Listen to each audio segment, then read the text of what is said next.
Friends, Sankranti special మేము మురుకులు చేసుకుంటున్నాం. చూడండి, ఇది ఒక వెరైటీగా ఉంటుంది. ఇది కూడా ట్రై చేయండి మీరు చేసుకున్న దానికి.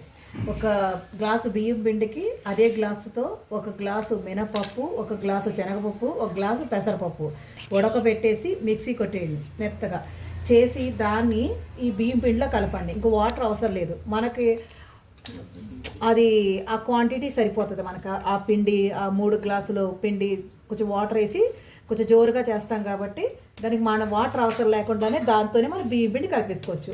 ఒకసారి మళ్ళీ చెప్తాను చూడండి. 3 గ్లాసుల పిండికి, ఒక బియ్యం పిండికి 1 గ్లాసు శనగపప్పు, 1 గ్లాసు పెసరపప్పు, 1 గ్లాసు మినప్పప్పు కలపండి. కలిపేసి చక్కగానే మనం ఆల్రెడీ నువ్వులు ఒకటి ఇవన్నీ వేసుకుంటాం, వామ్ ఒకటి వేసుకుంటే మనకి టేస్ట్ పరంగా ఉప్పు కారం ఇవన్నీ కామనే కదండి. అవి మామూలు మురుకులు కూడా మనం వేసుకుంటాం కాబట్టి ఇందులో స్పెషల్ ఏంటంటే ఈ క్వాంటిటీ 1 గ్లాసు పిండికి ఈ 3 గ్లాసులు ఇలా వేసుకుంటే చాలా టేస్టీగా ఉంటాయి. ఒకసారి ట్రై చేయండి, తెలుస్తుంది మీకు కూడా.